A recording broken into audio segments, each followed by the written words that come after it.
Sir, താലിബാനെ ഇതുവരെ ആരും അംഗീകരിച്ചിട്ടില്ല. അവിടെ താലിബാൻ ഭരണകൂടം വന്നതിന് ശേഷം അഫ്ഗാനിസ്ഥാൻ ഒരു രാജ്യമായിട്ട് ആരും തന്നെ അംഗീകരിച്ചിട്ടില്ല.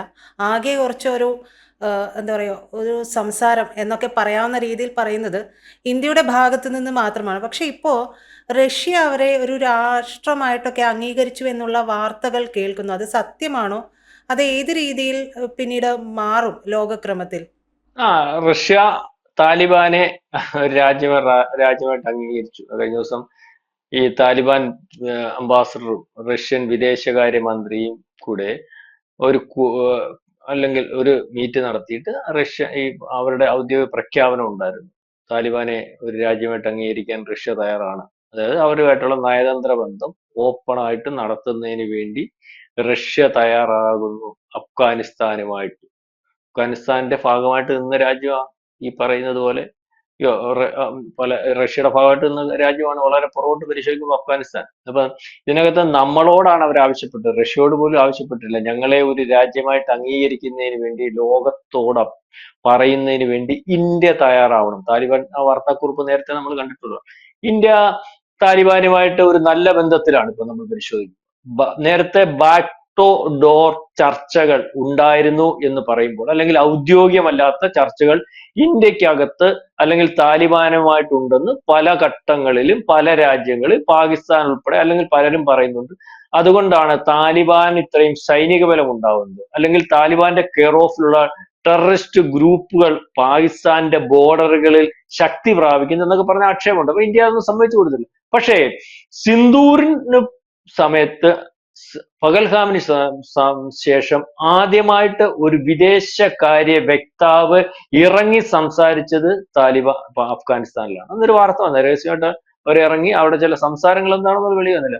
പക്ഷെ അതിനുശേഷം ഇപ്പൊ നമ്മുടെ വിദേശകാര്യമന്ത്രി ജയശങ്കർ ഔദ്യോഗികമായിട്ട് തന്നെ അവരുടെ വിദേശകാര്യ മന്ത്രിയുമായിട്ട് സംസാരിച്ചു എന്നുള്ള ചില വാർത്തകൾ കഴിഞ്ഞ ദിവസം വന്നിരുന്നു. അതായത് ഇന്ത്യ ബന്ധം കൂടുതൽ ദൃഢമാക്കുന്നതിന് വേണ്ടി തയ്യാറാകുന്നു, അല്ലെങ്കിൽ തൊട്ടുകൂടായ്മ ഇതുവരെ ഉണ്ടായിരുന്നു അല്ലെങ്കിൽ എന്ന് വിചാരിക്കുന്നിടത്ത് അങ്ങനെ തൊട്ടുകൂടായ്മയൊന്നും ഈ പറയുന്ന താലിബാനുമായിട്ടോ ആ ഗവൺമെന്റുമായിട്ടോ അഫ്ഗാനിസ്ഥാനുമായിട്ടോ ഇല്ല എന്ന് ഇന്ത്യ കാണിച്ചു കൊടുത്തു. പക്ഷെ ഔദ്യോഗികമായിട്ട് പ്രഖ്യാപനമൊന്നും നടത്തിയിട്ടില്ല. അവർക്ക് അവിടെ അവിടെ ചില നമ്മുടെ ഈ പറയുന്ന പോലെ ഓഫീസുകളൊക്കെ ഇവിടെ തുടങ്ങുന്നതിന് വേണ്ടി ഒരു നീക്കം ഇന്ത്യ നടത്തുന്നു. അപ്പോഴാണ് റഷ്യ കയറി പറഞ്ഞത്, ഞങ്ങൾ ഔദ്യോഗികമായിട്ട് താലിബാനെ അംഗീകരിക്കുന്നു. ഇത് വലിയൊരു തലവേദന ഉണ്ടാക്കും ജിയോ പൊളിറ്റിക്സ്. നിങ്ങൾക്കറിയാമോ, 20 കൊല്ലം ഈ താലിബാൻ അല്ലെങ്കിൽ ആ പറയുന്ന റഷ്യയുടെ ഭാഗമായിട്ട്, അല്ലെങ്കിൽ റഷ്യ നിയന്ത്രിക്കുന്ന, റഷ്യയോട് താല്പര്യമുള്ള ഒരു ഭരണ സംവിധാനത്തെ അട്ടിമറിച്ചതിന് ശേഷം 20 കൊല്ലം അമേരിക്കയുടെ കെയർ ഓഫിൽ അമേരിക്ക അവിടെ നിന്ന് ഭരിപ്പിച്ച ഒരു ഭരണ സംവിധാനമുണ്ട്. അന്ന് റഷ്യയെ മറിക്കുന്നതിന് വേണ്ടി പാകിസ്ഥാന്റെ സഹായത്തോട് ലോകത്തുള്ളമുള്ള ടെററിസ്റ്റ് ഗ്രൂപ്പുകളും ഇപ്പം അഫ്ഗാനിസ്ഥാൻ ഭരിക്കുന്ന താലിബാനെ ഉണ്ടാക്കിയത് അമേരിക്കയാണ്. അവസാനം ഈ താലിബാനെ കൊണ്ട് തന്നെ അമേരിക്കക്ക് തലവേദന വന്നു. അവസാനം അവിടെ ഭരിക്കാൻ പറ്റാത്ത അവസ്ഥ വന്നു. അവിടുന്ന് കഴിഞ്ഞ, എനിക്ക് തോന്നി ട്രംപിന്റെ കാലഘട്ട സമയത്താന്ന് തോന്നുന്നു, അല്ലെങ്കിൽ അത് ട്രംപ് ആണെന്നതിന് ശേഷം ബൈഡൻ ആണ്, ആരായാലും എന്തോ ബൈഡന്റെ കാലഘട്ടമാണെന്ന് തോന്നുന്നു, അവരവിടുന്ന് സേനയെ പിൻവലിച്ചു. ആ സേനയെ പിൻവലിക്കുന്ന സമയത്ത് അവിടെ അത്യാവശ്യ സാധനങ്ങൾ ഇട്ടിട്ട് പോയതിന്റെ ഉദ്ദേശം അന്ന് ഈ കാശ്മീരിൽ ഈ ആയുധങ്ങൾ ഉപയോഗിക്കുന്നു, അല്ലെങ്കിൽ അവിടെ ഇട്ടിട്ട് പോയ ആയുധങ്ങൾ എവിടെ വന്നു? കാശ്മീരിൽ വന്നു. കാശ്മീർ ഭീകരവാദികൾ ഉപയോഗിക്കുന്നതായിട്ട്. അത് അന്ന് അമേരിക്ക ഇട്ടിട്ട് പോയ എന്തിനാ? കാശ്മീരിൽ ഉപയോഗിക്കാൻ വേണ്ടി, അല്ലെങ്കിൽ ഇന്ത്യക്ക് തട്ടുണ്ടാക്കാൻ വേണ്ടിയാന്നുള്ള കാര്യം മനസ്സിലായില്ല. അപ്പൊ അതൊക്കെ പോട്ടെ. അപ്പം ആ ഒരു സംവിധാനത്തെ, അല്ലെങ്കിൽ വീണ്ടും അമേരിക്കയ്ക്ക് നിയന്ത്രിക്കാൻ പറ്റാത്ത, അമേരിക്കയ്ക്ക് കൈകാര്യം ചെയ്യാൻ പറ്റാത്ത, ഇപ്പോഴും കൈകാര്യം ചെയ്യാൻ സാധ്യതയില്ലാത്ത, അമേരിക്കയെ ശത്രുവായിട്ട് കാണുന്ന ഈ പറയുന്ന താലിബാൻ, അത് അഫ്ഗാനിസ്ഥാൻ ഭരിക്കുന്ന താലിബാൻ അവിടെയായിട്ട് റഷ്യ ചെന്നിരിക്കുകയാണ്. ഇനിയിപ്പോ റഷ്യക്ക് ആയുധം കൊടുക്കാം. ഇതുവരെ രഹസ്യമായിട്ടാ കൊടുത്തെങ്കിൽ ഇനി പരസ്യമായിട്ട് കൊടുക്കും, അല്ലെങ്കിൽ എല്ലാ സംവിധാനങ്ങളും കൊടുക്കും. അപ്പം വീണ്ടും തലവേദനയായി. അപ്പം നമ്മൾ ഈ പറഞ്ഞ ജിയോ പൊളിറ്റിക്സിൽ എന്ത് വ്യത്യാസം വരുമെന്ന് ചോദിച്ചാൽ, ഇപ്പൊ വീണ്ടും ഈ പറയുന്നത് പോലെ ഇപ്പൊ രഹസ്യമായിട്ട് നിൽക്കുന്ന പാകിസ്ഥാനുമായിട്ടുള്ള അടുപ്പം ഇനി അടുത്ത ദിവസങ്ങളിൽ പിണങ്ങത്തില്ല, കൂടുതൽ വലിപ്പത്തിലാവും. കാരണം പാകിസ്ഥാനിക്ക് അകത്ത് സ്വാധീനം ഉണ്ടാക്കിയാൽ, അല്ലെങ്കിൽ കാശ് കൊടുത്താൽ പാകിസ്ഥാനെ വിലക്ക് കൊടുക്കാൻ നിൽക്കുന്ന സൈനിക മേധാവിയും അല്ലെങ്കിൽ അത്തരത്തിലുള്ള സംവിധാനവും ആ പാകിസ്ഥാനകത്ത് നമ്മൾ പരിശോധിച്ചാൽ മനസ്സിലാവും. പൈസ കൊടുത്താൽ ആ രാജ്യത്തെ ഈ പറയുന്ന സൈനിക മേധാവിയും മേടിക്കും, രാജ്യത്തിന്റെ സൈന്യ താവളങ്ങളും കൊടുക്കും. വേണേ പ്രധാനമന്ത്രിയെ കിട്ടുമെങ്കിൽ അതിനെയും തൂക്കി അവന്മാർ വിൽക്കും. അതേപോലത്തെ രീതിയിലേക്കുള്ള സൈനിക ഉദ്യോഗസ്ഥന്മാരും അത്തരത്തിൽ ആ രാജ്യത്തിനകത്ത് അഴിമതി നടത്തുന്ന സൈനിക തലവന്മാരും ഒക്കെ ഉണ്ട്. പല പുറകോട്ട് പരിശോധിക്കും മനസ്സിലായി. സൈനിക തലവന്മാരൊക്കെ ഇപ്പൊ എവിടാ ജീവിക്കുന്നത്, അവന്റെയൊക്കെ കുടുംബം എവിടാ, ലണ്ടൻ, അമേരിക്ക, അതുപോലെ വലിയിടത്ത കോടാനുകൂടി മുക്കിക്കൊണ്ട് പോകുന്നു. ഇപ്പൊ ഇരിക്കുന്ന മുനീറിന്റെ പണി ഇതൊക്കെ തന്നെ. അപ്പം ഇവിടെ കയറി കഴിഞ്ഞാൽ ഇറാനുമായിട്ടൊരു ബോർഡർ ഉണ്ടല്ലോ, പാകിസ്ഥാനിൽ നിന്ന് അടുപ്പാണല്ലോ. അഫ്ഗാനിസ്ഥാനകത്തുണ്ട്, ഇന്ത്യക്കായിട്ട് നിരീക്ഷിക്കാം, ചൈനയെ നിരീക്ഷിക്കാം. അപ്പം ഈ രീതിയിലൊക്കെ അപ്പം കൂടുതൽ അടുപ്പത്തിൽ അമേരിക്ക വീണ്ടും പാകിസ്ഥാനെ അടുപ്പിക്കുന്നതിന് സാധ്യതയുണ്ട്. ഈ ഈ താലിബാൻ ഇപ്പൊ നിൽക്കുന്നതനുസരിച്ച് പാകിസ്ഥാനുമായിട്ട് വിഷയം വരുമ്പോൾ ഈ പറയുന്ന ഇന്ത്യയുടെ സ്വാധീനവും റഷ്യയുടെ സ്വാധീനവും കൂടെ വരുമ്പോൾ അഫ്ഗാനിസ്ഥാൻ ഈ പറയുന്ന പാകിസ്ഥാനെ കൂടുതലായിട്ട് ഉപദ്രവിക്കുന്നതിന് വേണ്ട സംവിധാനങ്ങൾ വേണമെങ്കിൽ ഈ രാജ്യങ്ങൾ ഒരുക്കി കൊടുക്കാം, അല്ലെങ്കിൽ അവർക്ക് വേണ്ടി ഒരു കാര്യങ്ങൾ. ഏതായാലും അമേരിക്ക വളരെ കാലത്തിന് ശേഷം, രണ്ടാം ലോക മഹായുദ്ധത്തിന് ശേഷം ഈ പറയുന്ന റഷ്യയുടെ കൂടെ നിൽക്കുന്ന രാജ്യങ്ങളെ ഉറ്റുനോക്കി വളരെ കൃത്യമായിട്ട് അന്ന് ഭരിച്ചുകൊണ്ടിരുന്ന, അല്ലെങ്കിൽ മതേതര ജനാധിപത്യ സംവിധാനം ഉണ്ടായിരുന്ന ഒരു രാജ്യത്തെ ഭരണം മറിക്കുന്നതിനും റഷ്യയുടെ കൂടെ ആയതുകൊണ്ട് മാത്രം ആ രാജ്യത്തെ നശിപ്പിക്കുന്നതിനും അന്ന് നശിപ്പിച്ച രാജ്യങ്ങളുടെ കൂട്ടത്തിൽ പരിശോധിക്കുമ്പോൾ ഉള്ള രാജ്യമാണ് ഈ അഫ്ഗാനിസ്ഥാൻ. അല്ലെങ്കിൽ ഈ സൃഷ്ടിച്ച താലിബാനെ ഈ പറയുന്ന ഭീകര രാജ്യമാണ്, താലിബാൻ ഭീകരനാന്ന് പറയുമ്പോൾ ഇതിന്റെ എല്ലാം പുറകിൽ ഇതിനെ സൃഷ്ടിച്ച ഒരു രാജ്യത്തെ ഇല്ലായ്മ ചെയ്യുന്നതിന് വേണ്ടി ശ്രമിച്ചിരുന്ന രാജ്യം, അതിന്റെ കാരണക്കാരൻ അമേരിക്ക. ആ ഉണ്ടാക്കിയവനെ കൊണ്ട് തന്നെ ഇപ്പൊ പ്രശ്നമായിട്ട് വരുക. ഇപ്പൊ റഷ്യയുടെ സപ്പോർട്ട് കൂടെ കിട്ടാമെങ്കിൽ ആ രാജ്യത്തിന് ഇനി പല രാജ്യങ്ങളുമായിട്ട് ബന്ധം വരും. ഇറാൻ പറയും ഞങ്ങൾക്ക് താലിബാനായിട്ട് പ്രശ്നമില്ല, കാരണം ഇവരെല്ലാം കൊടുത്ത് കൂട്ടായ്മയുണ്ട്. ചൈന പറയും ഞങ്ങൾക്ക് താലിബാനുമായിട്ട് നയതന്ത്ര അല്ലെങ്കിൽ കൂടുന്നതിനകത്ത് പ്രശ്നമൊന്നുമില്ല. ഇതുവരെ ആരും കൂടാത്തോണ്ടാണല്ലോ ഇല്ല വർത്താനം പറയാനുണ്ട്. റഷ്യ എന്ന് പറയുന്ന ഒരു വലിയ ബലവത്തായിട്ടുള്ള രാജ്യം. ആ രാജ്യം കയറി പറയുകയാണ് ഞങ്ങൾ ഓക്കെ, ഞങ്ങൾ നിങ്ങളെ അംഗീകരിക്കാം, ഞങ്ങൾ ഈ പറയുന്ന പോലെ രാജ്യമായിട്ട് അംഗീകരിക്കാം, നിങ്ങൾക്ക് വേണ്ട സഹായങ്ങളൊക്കെ ചെയ്യാം. അപ്പൊ പിന്നെ ആ രാജ്യം ബാക്കിയുള്ള രാജ്യം നോക്കുമ്പോൾ അമേരിക്ക, റഷ്യ, നമ്മൾ അങ്ങനെയാണല്ലോ കാണുന്നത്. റഷ്യക്കായാലും സമ്പത്തിന്റെ കുറവുള്ളൂ, സൈനിക ബലത്തിലും മറ്റു കാര്യത്തിലും രാജ്യത്തിന്റെ വലിപ്പത്തിലും അല്ലെങ്കിൽ എല്ലാ രീതിയിലും അമേരിക്കക്കെതിരെ ഉള്ള രാജ്യങ്ങളെ അണിനിരത്തുന്നതിന് അന്നും ഇന്നും നിൽക്കുന്നത്, ഇപ്പം നടന്നുകൊണ്ടിരിക്കുന്നത് അമേരിക്കയ്ക്ക് ഭയമുള്ളതുമായിട്ടുള്ള ഒരു രാജ്യം റഷ്യ തന്നെയാണ്. അപ്പൊ റഷ്യ കയറി പറഞ്ഞാൽ ഇപ്പൊ പറയുന്ന അമേരിക്കയുടെ ഭാഗമല്ലാതെ നിൽക്കുന്ന രാജ്യങ്ങൾ മൊത്തം താലിബാന്റെ ഭാഗവും. അപ്പൊ താലിബാൻ ഒരു കക്ഷിയാവും. ഇപ്പോഴത്തെ അവസ്ഥ നാളെ കാലത്തെ ജിയോ പൊളിറ്റിക്സ് നമ്മൾക്ക് അറിയത്തില്ല. ഇപ്പോഴത്തെ അനുസരിച്ച് താലിബാൻ നമ്മുടെ കൂടെ. ഇന്ത്യ പറയുന്നതിനപ്പുറമൊന്നുമില്ല. ഇന്ത്യ പറയുന്നതിനപ്പുറമില്ല. ഒരുപക്ഷെ ഈ നീക്കം, ഈ ഒരു തീരുമാനം റഷ്യയെ കൊണ്ട് ആദ്യം പറയിക്കും. നമ്മുടെ ഒരു സ്വഭാവം അനുസരിച്ച് നമ്മൾ അങ്ങനെ ആദ്യമേ കയറി ബലത്തെ ഒരു കാര്യവും പറയത്തില്ലല്ലോ. പക്ഷെ നമ്മൾ ബലമായിട്ടൊരു കാര്യം കാണിച്ചു. ഞാൻ മുമ്പേ പറഞ്ഞല്ലോ, നമ്മുടെ വിദേശകാര്യമന്ത്രി അവരുടെ വിദേശകാര്യമന്ത്രിയുമായിട്ട് ഔദ്യോഗികമായിട്ട് ചർച്ച ചെയ്യുന്നതിന് തീരുമാനിച്ചു. അപ്പം ഈ പറയുന്ന പോലെ തൊട്ടുകൂടായ്മ ഇല്ലെന്നാണല്ലോ അതിന്റെ അർത്ഥം. അതിനുശേഷമേ റഷ്യ നമ്മുടെ ആരാ? റഷ്യ നമ്മുടെ ഏറ്റവും വേണ്ടപ്പെട്ട പാർട്ണറാണ്.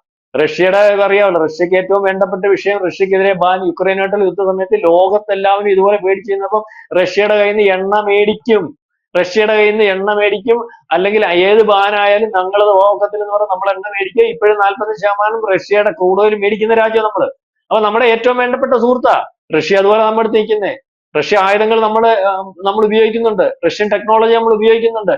റഷ്യ മറ്റ് രാജ്യങ്ങൾക്കെല്ലാം ആയുധം കൊടുക്കുമ്പോൾ അവർക്ക് ആയുധം മാത്രം കൊടുക്കും. ചൈനയ്ക്കും കൊടുത്തത് S-400 കൊടുത്തപ്പോൾ നമുക്ക് S-400 അതിന്റെ സോഴ്സ് കോഡ് കൂടെ വന്നേ. അത് അത്രയ്ക്ക് വിശ്വാസം നമ്മളിലുണ്ട്. അപ്പൊ ഈ ഒരു നീക്കത്തിന്, ഞാനീ പറഞ്ഞ ഈ ഒരു നീക്കത്തിന്റെ പുറകിൽ, അല്ലെങ്കിൽ ഈ ഒരു പ്രഖ്യാപനത്തിന്റെ പുറകിൽ ഒരു വലിയ വലിപ്പത്തിലുള്ള ഒരു ചിന്തയുണ്ട്. റഷ്യയെ കൊണ്ട് പ്രഖ്യാപിച്ചതിന് ശേഷം ഒരു കൂട്ടം രാജ്യങ്ങൾ ഈ പറയുന്നത് പോലെ അഫ്ഗാനിസ്ഥാനെയും താലിബാനെയും അംഗീകരിപ്പിക്കുന്ന ഒരു അവസ്ഥയിലേക്ക് വരും. കാരണം കഴിഞ്ഞ ദിവസം അവിടുത്തെ ഒരു ഗ്രൂപ്പ് പറഞ്ഞിട്ടുണ്ട്, താലിബാൻ ഗവൺമെന്റ് ഔദ്യോഗിക ഒരു പ്രത്യേക ഗ്രൂപ്പ് പറഞ്ഞിരുന്ന സിന്ദൂരിന് ഇന്ത്യ ഉപദ്രവിച്ചതിന് ഞങ്ങൾ അടി കൊടുക്കുമെന്നാണ്. മനസ്സിലായോ? കേട്ട് കാണുമായിരിക്കും. അവിടുത്തെ ഒരു ടെററിസ്റ്റ് ഗ്രൂപ്പ്, അല്ലെങ്കിൽ അവരുടെ പോകാണ്ടിരിക്കുന്ന ഒരു ഞങ്ങൾ അടിക്കും, പാകിസ്ഥാനെ ഞങ്ങൾ അടിക്കും. അതൊരു പക്ഷെ പുതിയൊരു ഗ്രൂപ്പ് ആയിരിക്കാം, അവന്റെ ഒരു ഈ ഉയർച്ചയ്ക്ക് വേണ്ടി പറഞ്ഞതായിരിക്കാം. ഏതർത്ഥത്തിലായാലും ഇതേ രീതിയിലാണ് താലിബാനും അല്ലെങ്കിൽ അഫ്ഗാനിസ്ഥാനും ഇപ്പൊ നിൽക്കുന്നത്. പിന്നെ അവനെങ്ങനെയാ ഭീകരനാവുന്നത്? അവനിപ്പോ ഭീകരന്റെ മുഖമൊക്കെ മാറ്റി എന്ന് വേണമെങ്കിൽ പറയാം. ഞാൻ പറഞ്ഞില്ലേ, ഭീകരന്റെ മുഖമൊക്കെ മാറ്റി ഇപ്പൊ ഭീകരന്മാർക്കെതിരെയും പാകിസ്ഥാനെതിരെയും ഭീകര ഗ്രൂപ്പുകൾക്കെതിരെയൊക്കെ സംസാരിച്ചു തുടങ്ങിയിരിക്കുകയാണ്. പല രീതിയിലും പല കാര്യങ്ങളും. ഇന്ത്യക്ക് എന്ത് സംരക്ഷണം വേണമെങ്കിലും കൊടുക്കാം. നമ്മുടെ തുറമുഖങ്ങൾ, അല്ലെങ്കിൽ നമ്മുടെ ബിസിനസ്സുകൾ, നമ്മുടെ ആൾക്കാര് വലിയ വെൽക്കം അവിടെ. അപ്പം നേരത്തെ ഇതുപോലെ ഈ താലിബാനകത്തു നിന്ന് അന്ന് ഓർമ്മയുണ്ടോ? ഇപ്പൊ ഇവന്മാര് കയറിപ്പോയി കഴിഞ്ഞപ്പോൾ ഈ താലിബാൻ അകത്ത് നിന്ന് അമേരിക്കയുടെ ഭാഗമായിട്ട് നിന്നവർ താലിബാൻ ഗവൺമെന്റ് വരുമെന്ന് കണ്ടപ്പോൾ, താലിബാൻ ഗവൺമെന്റ് എന്ന് പറഞ്ഞാൽ ലോകത്തിലെ ഏറ്റവും വലിയ ഭീകരനാണല്ലോ ഈ താലിബാൻ, അല്ലെങ്കിൽ അഫ്ഗാനിസ്ഥാൻ. അവന്മാരെ മറ്റവരെ കൊല്ലുന്നുണ്ടോണ്ട് വിമാനത്തിന്റെ ചിറകുകളിലൊക്കെ തൂങ്ങിക്കിടന്ന് പോകുന്ന ഒരു വാർത്ത ലോക നിലവാരത്തിൽ നിങ്ങളൊക്കെ ശ്രദ്ധിച്ചു കാണും. അപ്പം അന്ന് അവിടുന്ന് ആൾക്കാർ പോകാൻ വേണ്ടി വെപ്രാളം പിടിച്ചപ്പോൾ അന്ന് അവിടെ ഗുരുദ്വാരകളുണ്ട്. കാരണം ഈ പഴയ ഈ ഭാരതം എന്ന് പറയുന്ന ഒരു സംസ്കാരത്തിന്റെ ഭാഗമായിട്ടിരിക്കുന്നതിനകത്ത് ഭാരത പാകിസ്ഥാനും ഇതെല്ലാം അപ്പൊ അവിടെ ഗുരുദ്വാരകളുണ്ട്. ആ ഗുരുദ്വാരകൾ ആക്രമണം നടത്തി. കാരണം ഇവന്മാർ വന്നു കഴിഞ്ഞാൽ ബാക്കിയുള്ളവരെല്ലാം കൊല്ലും. അല്ലെങ്കിൽ ആ പറയുന്ന അത്തരത്തിലൊരു മതമൂല്യവാദികളുടെ ഭാഗമായിട്ട് നിൽക്കുന്ന, അല്ലെങ്കിൽ ലോകത്ത് മുസ്ലിങ്ങൾ മാത്രം മതിയെന്ന് പറയുന്ന ആ ചിന്തയുള്ള ആ ഒരു രീതിയാണെന്നൊക്കെയാണല്ലോ. പക്ഷെ അന്ന് അവിടെ നിന്ന് വന്ന ഒരു വാർത്ത, ഇന്ത്യക്കാരെ അന്ന് ഉപദ്രവിച്ചിട്ടില്ല. അവരെ അവസാനം ഒരു ഗുരുദ്വാരയുടെ, സിഖ് ഗുരുദ്വാരയുടെ ഫ്രണ്ടിൽ ഒരു താലിബാന്റെ ഭാഗമായിട്ടുള്ള ഒരാൾ തോക്കും പിടിച്ചിട്ട് എന്ന് പറഞ്ഞു, ഞങ്ങളല്ല ഇവരെ ഉപദ്രവിക്കുന്നത്, ഞങ്ങൾ ഇവരെ ഉപദ്രവിക്കത്തില്ല, ഇത് ഇന്ത്യയിൽ വംശജരാണ്, ഞങ്ങൾ ഇവർക്ക് സംരക്ഷണം കൊടുക്കുമെന്ന് പറഞ്ഞാൽ അതൊരു വാർത്തയ്ക്ക് വന്നു. അപ്പം അവർക്ക് ഇന്ത്യക്കാരോട് ഈ പറയുന്നത് പോലെ ശല്യമില്ലായിരുന്നു. മാത്രമല്ല ഇന്ത്യയോട് സ്നേഹം വരാൻ കാരണം ഇവനെല്ലാം തള്ളിയപ്പോ ഇപ്പോഴാണല്ലോ റഷ്യ വന്നത്. അല്ലെ ഇപ്പോഴാണല്ലോ ഇനി ചില ആൾക്കാർ വരുന്നത്. ആരുമില്ലാത്ത സമയത്ത് നമ്മൾ അവന് ഗോതമ്പ് കൊടുത്തു, അരി കൊടുത്തു, മരുന്ന് കൊടുത്തു. അറിയാമോ? ആരുമില്ലാത്ത സമയത്ത് പട്ടിണി കിടന്ന് മരിക്കാതിരിക്കുന്നതിന് വേണ്ടി. അതുകൊണ്ടാണ് നമ്മുടെ കൂടെ നിന്ന് നമുക്ക് നയതന്ത്രം ഒന്നും വേണ്ടെന്ന് പറഞ്ഞു, നിങ്ങളായിട്ടൊരു ബന്ധവും വേണ്ടെന്ന് പറഞ്ഞു. വേറെ ബാക്ക് ഡോർ ടോക്ക് നടത്തിക്കാണോ? അത് ഇന്ത്യയുടെ നയതന്ത്രമാ, അല്ലെ ഡോവലിന്റെ നയതന്ത്രമാ, നമ്മുടെ നിലനിൽപ്പിന്റെ വിഷയമാ. നമ്മളെ ഉപദ്രവിക്കാൻ വരുന്നവരെ നമ്മൾ വേറെ ആളിനെ വെച്ചടിക്കും, അല്ലെങ്കിൽ അവനെ ഉപദ്രവിക്കുന്നതിന് വേണ്ടി, നമ്മുടെ ശത്രുവിനെ ഉപദ്രവിക്കുന്നതിന് വേണ്ടി നമ്മുടെ കൂടെ നിൽക്കുന്നവരെല്ലാം കൂട്ടുപിടിക്കും. അതൊരു രാജതന്ത്ര നയതന്ത്രം എന്നൊക്കെ പറയും. അപ്പൊ ഇപ്പൊ നമ്മൾ പറഞ്ഞു വന്നത് ഇത് പാകിസ്ഥാൻ അടിമേടിക്കുന്ന അവസ്ഥയാ. ഇപ്പൊ മേടിച്ചുകൊണ്ടിരിക്കുക വൃത്തിയായിട്ട്, ഇതിനെക്കാട്ടി നല്ലപോലെ മേടിക്കും. ഇപ്പൊ ഒരു ചൗക്കണ്ണത്തെ കിട്ടുകയുള്ളെങ്കിൽ ഇനി രണ്ട് കൈയും നൂത്ത് വെച്ച് ചെവി കുത്തി അടിക്കും. അതേ രീതിയിലേക്ക് കാര്യങ്ങൾ പോകും. അതായത് റഷ്യയോട് വന്നു കഴിയുമ്പോൾ അവരുടെ ഈ ബോർഡർ പ്രശ്നവും, അല്ലെങ്കിൽ അതിനകത്ത് TTP എന്ന് പറയുന്ന ടെഹ്രീകെ താലിബാൻ പറയുന്ന അവർക്ക് വേറെ ഒന്നും വേണ്ട, വേറെ കോംപ്രമൈസ് ഒന്നുമില്ല. ബലൂചിസ്ഥാന്റെ വിമോചന പോരാളികൾ പറഞ്ഞ അത്രയും പ്രദേശം മതിയെന്ന്. വേറെ ഈ സിന്ധു പ്രവിശ്യയിൽ പറയുന്ന അത്രയും പ്രവേശം പറയുന്ന മതിയെന്ന്. തെഹരീക്കെ താലിബാൻ എന്ന് പറഞ്ഞൊരു ഗ്രൂപ്പ് അതിനകത്ത് വർക്ക് ചെയ്യുന്നുണ്ട്. അവന്മാര് പറയുന്നത് ഞങ്ങൾക്ക് ഈ പാകിസ്ഥാൻ തന്നെ വേണമെന്ന്. അവർ പറയുന്നത് ഞങ്ങൾക്ക് പാകിസ്ഥാൻ പിടിക്കണം, ഞങ്ങൾക്ക് കാബൂളാണ് അല്ലെങ്കിൽ അവൻ തലസ്ഥാനമാണ് വേണ്ടത്. ഇപ്പം അഫ്ഗാനിസ്ഥാൻ താലിബാൻ പിടിച്ചതുപോലെ ഈ രാജ്യം അവർക്ക് വേണമെന്ന് പറഞ്ഞത്. അപ്പൊ അതൊക്കെ അതിനൊക്കെ ബലം കൂടും. അവന്റെ ആയുധത്തിന്റെ ഇപ്പൊ അവര് പറയുന്ന പോലെ ആയുധം ഇന്ത്യ കൊടുത്തിരുന്നെന്ന് പറഞ്ഞാൽ ഇനിയിപ്പം അമ്മമാർക്ക് പറയേണ്ടി വരും, റഷ്യ കൊടുക്കുന്നതെന്നൊക്കെ പറയേണ്ടി വരും. ആരായുധം കൊടുക്കുന്നതെന്ന് ഇനിയും കൃത്യമായിട്ട് പറയാൻ പറ്റാത്ത ഒരു അവസ്ഥയിലേക്ക് വരും. സംശയത്തിന്റെ മുന ഇന്ത്യയിൽ നിന്ന് പല രാജ്യങ്ങളിലേക്ക് മാറേണ്ടി വരും.